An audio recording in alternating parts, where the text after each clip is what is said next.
नमस्कार दोस्तों, स्वागत है आपका आपके YouTube channel Ram driving guide में। तो आज हम करेंगे टायर्स। तो टोटल हमारी जो क्लासेस हैं वो 13 क्लासेस हमारी हो चुकी हैं बैरोग्राफ थ्योरी की। और आपने नहीं देखी, हर एक क्लास में हम हर एक चैप्टर करवाते हैं। एक वीडियो में आपका पूरा चैप्टर फिनिश हो जाता है, उसमें से कुछ नहीं बचता है आपका, यानी। तो टोटल हमारे 13 चैप्टर हो चुके हैं 13 क्लासेस में। तो आपने नहीं देखे हैं तो आपको चैनल प्लेलिस्ट में आपको सारी वीडियो मिलेगी। जो आज की का क्लास है वो 14वीं क्लास है, जिसमें आज हम टायर के बारे में पढ़ेंगे। ठीक है, टायर। टायर के बाद में हम इसी में पढ़ेंगे व्हील अलाइनमेंट। व्हील अलाइनमेंट के बाद में टायर रोटेशन पढ़ेंगे। तो तीनों ये छोटे टायर्स के ही पार्ट्स में आते हैं, टायर के में ही आते हैं ये व्हील अलाइनमेंट और टायर रोटेशन। तो सभी को आज हम इसी वीडियो में कवर करेंगे। तो शुरू करते हैं। तो टायर क्या होता है? टायर होता है हमारा व्हीकल को चलाने के लिए, एक जगह से दूसरी जगह चलाने के लिए टायर की आवश्यकता होती है। टायर के बिना हम व्हीकल को ट्रांसपोर्ट नहीं कर सकते हैं, यानी इंजन जो है वो शक्ति देता है हमारे टायर्स को कि टायर रोटेट करे। इसका परिचय सबसे पहले पढ़ते हैं। परिचय इसमें क्या दे रखा है?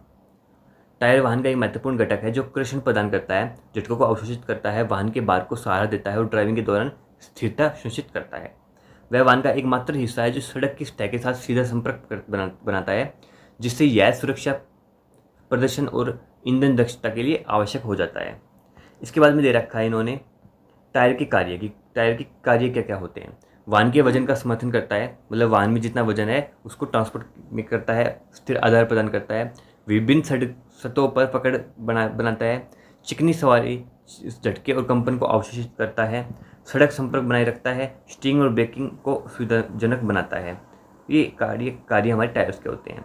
टायर्स के प्रकार हमारे होते हैं रेडियल, यानी बाइज, ये प्लाइज में इसकी रेटिंग होती है।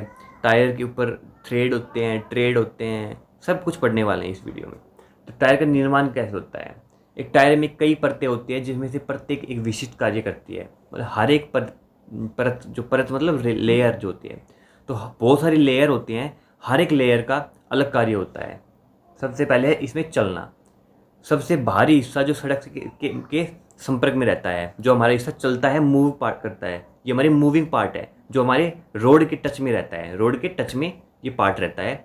वाहन और सड़क के फैलाव के लिए खांचे और पैटर्न के साथ डिजाइन किया जाता है। तो खांचे और पैटर्न के साथ जो डिजाइन बने होते हैं हमारे टायर के ऊपर, यानी जैसे कि मैं आपको बता दूं, मान लो ये आपका टायर होता है तो उसमें ऐसे उसे डिजाइन बने होते हैं, यानी अलग अलग टायर में अलग अलग डिजाइन होते हैं। तो उन डिजाइन को हम ट्रेड बोलते हैं। क्या बोलते हैं? ट्रेड। ये ट्रेड जो होता है, ट्रेड पार्ट होता है, वो हमारी सड़क पे टच रहता है, सड़क से जुड़ाई बनाए रखता है। इसके बाद में यही मूविंग पार्ट होता है जो हमारा टच रहता है हमारे रोड से। इसके बाद में साइड वॉल है। साइड वॉल क्या होती है? साइड वॉल हमारी होती है, मान लो ये टायर है, ये हमने ट्रेड पढ़ लिया जो मूविंग पार्ट होती है। साइड वॉल हमारी ये जो हिस्सा है आपका, इस साइड इधर और इस साइड इधर, यानी ये जो हिस्सा आपका टायर का होता है, ये दो हिस्से, इसको हम साइड वॉल बोलते हैं। टायर का अर्थ पार्श्व भाग जो ट्रेड और बीड के बीच में होता है, शक्ति और लचीलापन ये प्रदान करता है। इसके बाद में है मनका। हिंदी में ये मनका बोलते हैं। अंदरूनी किनारा जो रिम पर बैठता है, ये अंदर का हिस्सा होता है, जो हमारे रिम जो हमारी होती है, लोहे की रिम होती है जैसे हमारे व्हील में, तो रिम के टच में रहता है ये पार्ट, मन का जो है ये, और ये किनारे पर रहता है। इसका कार्य होता है पहिए पर मजबूत पकड़ और सुनिश्चित करने के लिए रबड़ से ढके स्टील के तारों से ये बना होता है। इसके बाद में शव है। ये क्या होता है? ये टायर का मुख्य भाग कपड़े, स्टील या सिंथेटिक फाइबर की परतों से बना होता है, शक्ति और लचीलापन ये प्रदान करता है। इसके बाद में हमारा है बेल्ट प्लाइज। तो ये शव और चलने के बीच की स्थिति है, स्थायित्व और पंचर के प्रति प्रतिरोध को बढ़ाता है। ये मतलब लेयर है, ये जो है, और एक शव जो है, ये लेयर होती है टायर की। जैसे कि हमें ऊपर पड़ा जो ट्रेड होती है, ट्रेड के बाद में ये काफ़ी दो तीन लेयर होती हैं जो हमारे टायर को स्ट्रेंथ देती है, मजबूत देती है। और पंचर के प्रतिरोध मतलब जैसे हमारे आसानी से कोई छोटी मोटी चीज़ से वो कोई जो ऑब्जेक्ट है वो बाहर से अंदर हमारे टायर में न घुसे, तो उससे बचाने के लिए हमारी परत लगी होती है। इनर लाइनर जो हमारी जो अंदर जो लाइंस होती हैं, हमारी लाइन बनी होती है टायर में, उसे हम इनर लाइन बोलते हैं। टायर की सबसे भीतरी परत जो हवा को अंदर बनाए रखती है। बिल्कुल बाहरी भीतरी परत होती है जिसमें हम ट्यूब हमारी जो होती है वो उसके टच में रहती है, ट्यूब के टच में ये रहती है। हवा के रिसाव को रोकने के लिए सीलेंट के कार्य में ये काम करती है। सीलेंट मतलब उसको सील कर देती है ताकि हमारी जो हवा है वो निकले ना टायर में से। तो ये हमारी बिल्कुल भीतरी परत होती है, हमारी जो इनर लाइनर होती है वो। टायर के प्रकार होते हैं। अब सबसे पहले हम निर्माण पे के आधार पर हम इसके प्रकार देखते हैं। तो निर्माण के आधार पर रेडियल टायर, यानी तो रेडियल टायर क्या होते हैं? मनके से मनके तक रेडियल रूप से चलने वाली स्टील की बेल्ट होती है। बेहतर ईंधन दक्षता, स्थायित्विक आराम प्रदान करती है। जो हमारे मॉडर्न कार और हमारे जो बाहरी व्हीकल्स होते हैं जैसे बस, हमारे ट्रक जो हमारे होते हैं उनमें ये रेडियल टायर का इस्तेमाल होता है। उसके बाद में हमारे 22 प्लाई टायर होते हैं। ये मैंने पहले ही बता दिया वीडियो की स्टार्टिंग में कि ये हमारे टाइप्स होते हैं। 22 प्लाई टायर जो हमारा होता है वो कपड़े की कई परतों को तिरछे ढंग से व्यवस्थित करके बना होता है। मतलब ये कपड़े के मतलब ये मोटे रबड़ कपड़े के बने होते हैं और जो ऊपर जो हमने पढ़ा वो रबड़ के बने होते हैं। रेडियल टायर की तुलना में अधिक लचीले लेकिन कम टिकाऊ होते हैं। पुराने वाहनों और ऑफ रोड अनुप्रयोगों में इसका उपयोग करते हैं। तो हमने क्या देखा? रेडियल जो है वो हैवी व्हीकल्स में यूज होता है, जैसे ट्रक हो गया हमारा, बस हमारी हो गई, और जो आधुनिक व्हीकल है उनमें हमारे रेडियल टायर्स होते हैं और ये मोटे होते हैं और जो ये इनकी क्वालिटी अच्छी होती है और ज़्यादातर हम रेडियल टायर को ही यूज करते हैं। और जो 22 प्लाई टायर होते हैं, 22 प्लाई टायर वो हमारे पुराने जो व्हीकल्स होते थे उसमें यूज करते हैं, ऑफ रोड व्हीकल्स में यूज करते हैं। और ये जो है वो रेडियल टायर की तुलना में कम लचीले और कम टिकाऊ होते हैं। इसके बाद में हम ट्यूब प्रकार के माध्यम से देखते हैं। तो एक होता है हमारा ट्यूबलेस टायर, एक हमारा होता है ट्यूब टायर। ट्यूब टायर होता है उसमें ट्यूब होती है टायर के अंदर जिसमें हम हवा भरते हैं, और ट्यूबलेस टायर में हमारी ट्यूब नहीं होती है। जो हम यूज करते हैं, हम ज़्यादातर व्हीकल वो हम ट्यूब्स के यूज करते हैं जिसमें ट्यूब होती है। ट्यूबलेस टायर का उपयोग हम स्पोर्ट्स कार्स में, जो हमारी महंगी कारें होती है उसमें उसका उपयोग होता है, उसमें ट्यूब नहीं होती है। तो ट्यूब प्रकार के टायर की बात करें तो हवा से भरी एक आंतरिक ट्यूब होती है। कम पंचर प्रतिरोधी और नियमित रखरखाव की आवश्यकता इसमें होती है। ट्यूबलेस टायर की बात करें तो ट्यूबलेस टायर इसमें आंतरिक ट्यूब नहीं होती है, अंदर की टायर नहीं होती है। हवा टायर और रिम के बीच में ही रहती है। जो हम हवा भरते हैं वो टायर में, वो ट्यूब में नहीं जाती है, वो टायर में ही हवा भरी जाती है। टायर और रिम के बीच में हवा होती है और ट्यूब टायर में हवा होती है, वो ट्यूब में होती है, और ट्यूब हमारी होती है टायर और रिम के बीच में। अधिक सुरक्षित होती है, अधिक टिकाऊ होती है और पंचर प्रतिरोध, मतलब ये पंचर वगैरह की समस्या इसमें नहीं होती है ट्यूबलेस टायर में। इसके बाद में ट्रेड डिजाइन के आधार पे ये प्रकार होते हैं। हाईवे टायर, सबसे पहला है हाईवे टायर। हाईवे टायर होता है चिकनी और लंबी राजमार्ग सवारी के लिए डिजाइन किया जाता है। मतलब जो व्हीकल्स नेशनल हाईवेज पर ज़्यादा चलते हैं, जो हमारे बड़े बड़े जिसको लंबी लंबी दूरी तय करनी होती है जिन व्हीकलों में, उनमें हमारे हाईवे टायर्स का उपयोग होता है। ट्रेड डिजाइन क्या होता है? सबसे पहले मैं ट्रेड डिजाइन बता देता हूँ। तो ये जैसे मान लो ये टायर है, तो जो ये डिजाइन हमारे होते हैं टायर के ऊपर, जो हमारे अलग अलग प्रकार, जैसे ट्रक में हमारे ऐसा होता है, यानी ऐसा होता है, तो अलग अलग प्रकार के टायर का डिजाइन होता है, उसे हम ट्रेड डिजाइन के आधार पर होता है। तो ट्रेड डिजाइन ऐसे ही नहीं है कि कोई भी डिजाइन कर दिया, वो भी मतलब के हिस्से से ही होता है। जैसे चिकनी और जैसे लंबा हमें दूरी तय करना, तो उसमें हाईवे टायर का ट्रेड डिजाइन होगा। ये हमारे कम शोर और अधिक ईंधन दक्षता प्रदान करते हैं। जैसे हमारे ट्रैक्टर वगैरह हो गए, उसमें अलग ही डिजाइन होता है नहीं। ऑफ रोड टायर की बात करें तो उबड़ खाबड़ इलाकों पर बेहतर पकड़ के लिए गहरे चलने वाले ये पहिए होते हैं। एसयूवी, ट्रकों और सैन्य वाहनों में इनका उपयोग किया जाता है। ऑफ रोड मतलब मिट्टी वगैरह पे, या फिर जो ऊपर नीचे जो ऊपर उबड़ खाबड़ जो जगह होती है उनमें हमारे ऑफ रोड टायर के ये यूज होते हैं। इसमें इसी ट्रेड डिजाइन का उपयोग होता है कि ये ऑफ राइड टायर में हमें मदद कर सके ऑफ रोडिंग में। सभी इलाकों के लिए टायर मतलब सभी, जैसे हम रोड पे भी यूज कर सकते हैं, ऑफ रोड भी यूज कर सकते हैं, मिट्टी में भी यूज कर सकते हैं। ये ऐसे टायर होते हैं जो राजमार्गों ऑफ रोड में दोनों में उपयोग होते हैं और संतुलित प्रदर्शन प्रदान करते हैं। तो ये हमारे ट्रेड के आधार पर टाइप्स हो गए। उसके बाद में हमारे टायर चिन्हित और विशिष्टता होती है। आपने ध्यान से देखा होगा तो टायर जो हमारा होता है, मान लो ये हमारा टायर है गोल, ये हमारा टायर है, तो टायर में हमारा कुछ नंबर लिखा होता है, यानी इधर कुछ नंबर लिखे होते हैं, यानी उनके बात करेंगे कि वो नंबर होता है वो क्या होता है। और इधर जो नीचे हमारे होते हैं वो प्लाई रेटिंग लिखी होती है। लगभग 12 प्लाई रेटिंग के हमारे टायर लगभग होते हैं, जो हमारे ट्रैक्टर में यूज होते हैं वो 12 प्लाई के टायर यूज होते हैं। और इधर इधर मैंने बताया ये नंबर होते हैं जो हमारे टायर के रेडियस, विड्थ, मोटाई टायर की है नी, और चौड़ाई टायर की, वो हमारे ये नंबर बताते हैं। ये नंबर तो इनको हम पढ़ेंगे। टायर पर कई चिन्ह होते हैं जो महत्वपूर्ण जानकारी प्रदान करते हैं। टायर का आकार, जैसे जैसे इस प्रकार नंबर होते हैं हमारे, ये इसमें एग्जांपल दे रखा है, जैसे 185/65 R1588H। तो ये क्या होता है?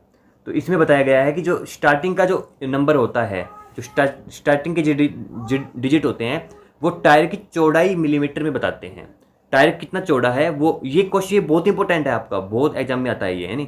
तो ये जो स्टार्टिंग के डिजिट हैं वे टायर की चौड़ाई बताते हैं मिलीमीटर में, एमएम में। उसके बाद में जो स्लैश के बाद में जो डिजिट है वो हमारे अनुपात, रेशो बताता है चौड़ाई के प्रतिशत के रूप में ऊंचाई, मतलब चौड़ाई का, विड्थ का और हाइट, ऊंचाई का रेशो जो होता है वो हमारे ये बताता है। उसके बाद में आर जो होता है वो रेडियल निर्माण होता है, कि जो ये टायर है हमारा रेडियल है नहीं। जैसे ब्लाइस प्लाई टायर प्रकार होता है, कोई एक रेडियल प्रकार का टायर होता है। तो जो आर है इसका मतलब है हमारा जो टायर है वो रेडियल है, रेडियल प्रकार का टायर है। उसके बाद में आर के बाद में जो हमारा डिजिट होता है वो रिम वाइज इंच में बताता है कि जो रिम है उसका व्यास कितना है, वो इंच में डिनोट होता है। उसके बाद में जो नंबर होता है जैसे 88H है, वो लोड सूचकांक और गति रेटिंग को बताता है, यानी कि लोड कितना लोड तक ये होता है और कितनी ये इसकी स्पीड रेटिंग होती है, तो वो इसमें बताता है। लोड इंडेक्स क्या होता है? अधिकतम वजन जो टायर सहन कर सकता है। स्पीड रेटिंग क्या होती है? अधिकतम गति जिसे टायर सुनिश्चित रूप से संभाल सकता है, मतलब वो गति, ज़्यादा से ज़्यादा गति जिसमें हम हमारे व्हीकल को चला सकते हैं और टायर हमारा साथ देगा। लोड में भी यही हो गया कि इतना लोड तक हम उसमें हमारे लोड कर सकते हैं व्हीकल में, जिससे हमारे टायर पे कोई ज़्यादा फर्क, नुकसान न हो, फर्क न पड़े। उसके बाद में निर्माण तिथि 4 अंकीय प्रारूप में मुद्रित, उदाहरण के लिए जैसे 3022 है, 2022 का 30वां सप्ताह, 30/22 जैसे लिखा गया, तो इसका मतलब होता है कि 22 का मतलब 2022, 24 आ गया इस पे तो 2024, 25 आ गया तो 2025, और जो आगे का जो 2 डिजिट होते हैं वे सप्ताह बताते हैं कि कौन सा सप्ताह में ये टायर हमारा बना है। जैसे इसमें आ गया 15/26, तो इसका मतलब हो गया 15वां सप्ताह और 2026 में ये टायर बना है, इसका मतलब ये हो गया। टायर का दबाव और मुद्रास्फीति की बात करें तो जो उचित टायर दबाव निम्नलिखित कारणों से आवश्यक है।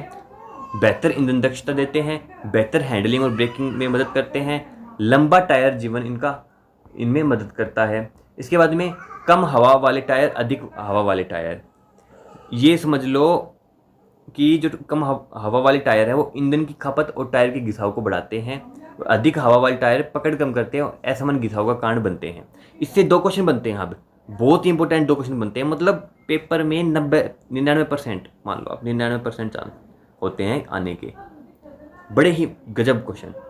पहला क्वेश्चन इसमें बनता है कि अगर हमारा टायर में हवा कम है तो हमारा जो टायर है वो कहाँ से घिसेगा, पहला क्वेश्चन ये है। तो जो अगर हमारे टायर में हवा कम है तो वो किनारों से घिसेगा, यानी जो टायर के किनारे होते हैं वहाँ से हमारा टायर जो है वो घिस जाएगा। दूसरा क्वेश्चन आता है कि अगर हमारे टायर में हवा ज़्यादा है, जो होनी चाहिए उससे ज़्यादा है, तो हमारा टायर कहाँ से घिसेगा? तो जब हमारा टायर हमारे बीच से घिसेगा, सेंटर से, हमारा बीच, जो बीच हमारा होता है, जो पूरा बीच होता है, वहाँ से हमारा टायर घिसेगा।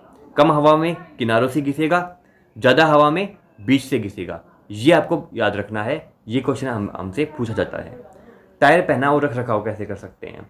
तो लगातार इस्तेमाल सड़क की खराब स्थिति के कारण खराब हो जाते हैं, जिससे उनकी उम्र बढ़ने के लिए निम्नलिखित बातें जरूरी होती है। सेंटर वियर मतलब over inflection, edge wear under inflection, असमान वियर अनुचित व्हील अलाइनमेंट, कपिंग वियर घिसे हुए सस्पेंशन घटक। तो ये कुछ रिसाव है और वहाँ पे उसके कुछ इसमें सॉल्यूशन दे रखे हैं। टायर की कैसे रख रखाव कर सकते हैं? तो टायर के प्रेशर की नियमित जांच करें। ये क्वेश्चन आता है पेपर में कि टायर को घुमाए कितने मतलब किलोमीटर पर हमें रोटेशन करवाना चाहिए। 10,000 किलोमीटर पर हमें टायर रोटेशन करवाना चाहिए। बाकी टायर रोटेशन हम आगे पढ़ेंगे, उसमें बात करेंगे। पहियों की सही सिलेक्शन और संतुलित बनाए रखना, मतलब व्हील अलाइनमेंट अपना अच्छा होना चाहिए, ताकि जो टायर है वो एक समान से घिसे और हमारे लंबे समय तक वो टायर चले। दरारों, कटों और पंचर की जांच करते रहे। जब टायर की गहराई 1.6 मिलीमीटर से कम हो जाए तो उन्हें बदल दें। ये इंपॉर्टेंट है यहाँ पे कि जब हमारे टायर की 1.6 mm से कम हो जाए हमारी गहराई तो उनको चेंज कर देना चाहिए। इसके बाद में आपातकालीन टायर किट या फिर अतिरिक्त टायर, जो एक्स्ट्रा टायर हमारा होता है वो उसका महत्व क्या है, जो हमारा जिसे हम इमरजेंसी टायर बोलते हैं। तो अतिरिक्त टायर होना चाहिए। यह एक अतिरिक्त टायर हो सकता है पूर्ण आकार स्पेयर, ये मतलब पूरे मतलब टाइप्स होते हैं जो नियमित टायर के समान होते हैं। इसका मतलब जो आपके 4 टायर, जैसे गाड़ी आपकी, जैसे आपके 4 टायर बाकी हैं उसी प्रकार का आपका टायर होना चाहिए जो आपका एक्स्ट्रा टायर है, इमरजेंसी टायर जो है वो। इसके बाद में कॉम्पैक्ट स्पेयर होता है, जो छोटा और अस्थायी रूप से उपयोग किया जाने वाला जो हमारा टायर होता है। आपातकालीन टायर किट में शामिल क्या क्या होना चाहिए। सबसे पहले आपके पास जैक, जैसे कि आपका टायर पंचर खराब हो गया, आपकी ट्यूब फट गई, टायर फट गया आपका, तो आप तो ऐसे कोई दुकान है नहीं आपके आसपास में, तो आपको एक्स्ट्रा टायर, इसमें बताया गया है कि एक्स्ट्रा टायर आपको रखना चाहिए, जिसमें आपको टायर किट में आपको जैक और रिंच होनी चाहिए, क्योंकि आपको टायर बदलने की आवश्यकता पड़ सकती है अगर आपके पास नज़दीक में कोई शॉप वगैरह नहीं है। तो जैक और रिंच टायर बदलने के लिए यूज होता है। एयर पंप आपका होता है टायर को फुलाने के लिए, जब आपको चेंज किया तो उसमें हवा भरने के लिए। पंचर मरम्मत किट आपके पास होनी चाहिए छोटी मरम्मत के लिए। ये आपका कुछ टायर था। इसके बाद में हम इसी क्लास में बात करेंगे टायर रोटेशन, व्हील अलाइनमेंट जिसे हम पहिया संतुलन बोलते हैं, और पहिया संरेखण। तो इसकी बात करते हैं। तो सबसे पहले टायर रोटेशन क्या होता है। टायर रोटेशन क्या है? टायर की स्थिति को नियमित अंतराल पर बदलने के लिए जिनका उनका घिसाव एक समान रहे, उन्हें उनका जीवन काल बढ़े। टायर रोटेशन होता है, जैसे हमारे 4 टायर्स हैं हमारे व्हीकल में, तो आगे 2 आगे के होते हैं, 2 पीछे के होते हैं। कई बार क्या हो जाता है कि हमारे जो व्हीकल का जो बैलेंस है वो किसी एक टायर पे ज़्यादा आ जाता है, जिस कारण हमारा जो वो एक जो टायर है वो ज़्यादा घिस जाता है नहीं। तो उसी चीज़ को रोकने के लिए हमें टायर रोटेशन की आवश्यकता होती है, जिसमें हम जो टायर होता है वो चेंज करते रहते हैं, जैसे आगे के टायर पीछे, पीछे के टायर आगे, नहीं ऐसे बदलना चाहिए। वो इससे क्या होता है, एक तो असमान घिसाव जो होता है वो रुक जाएगा, समान तरीके से घिसाव होगा। दूसरा क्या होता है, हमारे जो व्हीकल की जो बैलेंसिंग है वो समान रूप से अच्छी रहेगी। तीसरा क्या है, जो टायर जो हमारे होते हैं उनकी जो जीवन काल होता है, उसका लाइफ स्पैन जो होता है वो बढ़ेगा, वो हमारे लंबे समय तक हमारे जो टायर है वो चलेंगे। तो इसमें इसकी ये फायदा होता है। टायर रोटेशन क्यों महत्वपूर्ण है, इसमें भी हम देखो पढ़ते हैं। टायर को असमान रूप से घिसने से बचाता है, जैसे मैंने बताया। टायर की हैंडलिंग और स्थिरता में सुधार करता है। टायर की आयु बढ़ाता है, उनकी लाइफ स्पैन को बढ़ाता है। ईंधन दक्षता को भी ये बढ़ाता है। इसके बाद में आगे बढ़ते हैं। टायर रोटेशन पैटर्न क्या है। देखो, सबसे पहले होता है फॉरवर्ड ड्राइव टायर रोटेशन। दूसरा होता है rear wheel drive rotation. Forward या फिर फ्रंट, कोई भी बोल सकते हो, फ्रंट बोल सकते हो। फ्रंट व्हील ड्राइव रोटेशन, दूसरा रियर व्हील ड्राइव रोटेशन, तीसरा होता है 4 व्हील ड्राइव रोटेशन। सबसे पहले देखो, मैं आपको बता देता हूँ, फिर इसमें बाद में पढ़ेंगे। सबसे पहले आपको समझना जरूरी है, हमारा व्हीकल है, सबसे पहले आपको पता होना चाहिए कि फ्रंट व्हील जो है वो क्या होता है। तो फ्रंट व्हील जो होता वो होता है जिसमें जो हमारे इंजन जो हमारा पावर देता है हमारे व्हील को घुमाने के लिए, वो अगले टायरों के पास पहुंचे। रियर व्हील हमारा होता है जो हमारा पावर जो इंजन का होता है वो हमारे पिछले टायर्स पे पहुंचे, उसे हम रियर व्हील ड्राइव बोलते हैं। फ्रंट व्हील ड्राइव में क्या करते हैं, जैसे हमारी ये गाड़ी है, इसमें ये आगे के टायर हैं, ये मान लो पीछे के टायर हैं। तो फ्रंट व्हील ड्राइव में क्या करता है, मान लो ये इंजन है, इंजन हमारा जो है वो हमारे पावर फ्रंट व्हील को देगा फ्रंट व्हील ड्राइव में। तो इसमें क्या करते हैं, जो आगे के जो दोनों टायर होते हैं वो पीछे आ जाएंगे। ये जो टायर है लेफ्ट वाला, ये लेफ्ट में ही आ जाएगा पीछे। राइट वाला टायर है वो राइट में ही पीछे आ जाएगा। बट जो आगे के टायर हैं वो ऐसे नहीं जाएंगे आगे, जो सॉरी जो पीछे के जो टायर हैं वो आगे ऐसे नहीं जाएंगे, बल्कि पीछे का जो टायर आपका लेफ्ट वाला है वो आगे राइट में चला जाएगा। ये टायर रोटेशन बता रहा हूं मैं। और पीछे का जो आपका राइट टायर है वो आपका आगे लेफ्ट में चला जाएगा। मतलब अगर आपका फ्रंट व्हील ड्राइव व्हीकल है जिसमें आपका इंजन की पावर आगे वाली व्हील्स में जा रही है, तो पिछले दोनों टायर, अगले दोनों टायर पीछे आ जाएंगे और पिछले दोनों टायर आगे चल जाएंगे, बट क्रॉस में जाएंगे। और ऐसे ही रियर व्हील ड्राइव में क्या होता है, मान लो ये इंजन है आपका, इंजन जो है वो रियर व्हील ड्राइव में पीछे पावर देता है आपका। मान लो ये इंजन है, इंजन आपका पीछे जो व्हील्स होते हैं उनको पावर देगा, जिससे हमारे पीछे के टायर्स घूमेंगे, आगे के नहीं घूमेंगे। तो इसमें क्या होता है, रियल व्हील ड्राइव में जो पीछे के दोनों टायर हैं वो समान आपके आगे चले जाएंगे, मतलब लेफ्ट टायर लेफ्ट में ही जाएगा आगे, राइट जो टायर है पीछे का वो भी आपका राइट में ही जाएगा आगे, बट जो आगे के दोनों टायर हैं वो पीछे आ जाएंगे बट क्रॉस में हमारे रियर व्हील ड्राइव में आगे का लेफ्ट का पीछे का राइट में चला जाएगा, आगे का राइट का पीछे लेफ्ट में चला जाएगा। ये आपका रियल ड्राइव व्हील रोटेशन होता है। इसके बाद में क्रॉस व्हील होता है आपका cross wheel rotation. Cross wheel में क्या होता है, क्रॉस में हमारे जो टायर है वो चले जाएंगे। जैसे ये जो टायर है, जैसे मैं आपको बता दूं, ये आपका जो टायर है वो क्रॉस में इधर चला जाएगा, ये आपका जो टायर है वो क्रॉस में इधर चला जाएगा, ये इधर इसके स्थान पे आ जाएगा और ये इसके स्थान पे आ जाएगा, मतलब एक्स बन जाएगा, है नी। जो जैसे ये इधर गया तो ये इधर आ गया, ये इधर गया तो ये इधर आ गया, तो ऐसे हमारे क्रॉस में होता है। अब हम बात करते हैं फ्रंट व्हील ड्राइव में। आगे के टायरों को पीछे की ओर ले जाए, पीछे के टायर को साइड बदलते हुए आगे की ओर ले जाए। साइड बदलते हुए मतलब उल्टे, मतलब पीछे के टायर आगे जाएंगे बट उल्टे साइड में, जैसे मैंने आपको बताया वैसे ही। रियल व्हील ड्राइव में क्या होता है, पीछे के टायर को आगे की ओर ले जाएंगे एक ही तरफ में, जो तरफ में थे, और आगे के टायर को पीछे की ओर ले जाएंगे बट साइड बदलते हुए, है नहीं। जो यही मैंने आपको बताया। ऑल व्हील ड्राइव क्या होता है, समान घिसाव सुनिश्चित करने के लिए क्रॉस रोटेशन पैटर्न, जैसे मैंने वो बताया एक्स, है नहीं, जैसे क्रॉस में बदल देंगे टायर, उसे हम ऑल व्हील ड्राइव टायर्स बोलते हैं, या फिर हम फोर व्हील ड्राइव भी बोलते हैं। ऑल भी बोल सकते हैं और फोर व्हील ड्राइव भी बोल देते हैं। इसके बाद में दिशात्मक टायर होते हैं। दिशात्मक टायर क्या होता है, केवल एक ही तरफ आगे से पीछे की ओर घुमाए। इसका मतलब मान लो ये व्हीकल है, ये 4 टायर हो गए, तो दिशात्मक टायर होता है ये जो टायर है ये इधर आ जाएगा, ये जो टायर है ये इधर चला जाएगा, ये जो टायर है ये इधर आ जाएगा, ये जो टायर है ये इधर चला जाएगा। इसे हम बोलते हैं एक ही दिशा में, आगे से पीछे, पीछे से आगे, उसे हम दिशात्मक टायर बोलते हैं, टायर रोटेशन बोलते हैं। अब इसके बाद में है टायर कब घुमाएं, कब हमें घुमाना चाहिए। तो जैसे हमने डिस्कस किया था 10,000 से 12,000 किलोमीटर, हर 10,000 से 12,000 किलोमीटर पर हमें टायर रोटेशन करना है, या फिर हमें 6 महीने के टाइम इंटरवल पे हमें टायर रोटेशन कर लेना है। यदि आप असमान टायर पहनते हैं तो भी हम टायर को रोटेशन करवा सकते हैं। अब है हमारा व्हील अलाइनमेंट जो हमारा होता है। सबसे पहले हमारा पहिया संतुलन है, जिसे हम व्हील बैलेंसिंग बोलते हैं। व्हील बैलेंसिंग के बाद में हम व्हील अलाइनमेंट पढ़ेंगे।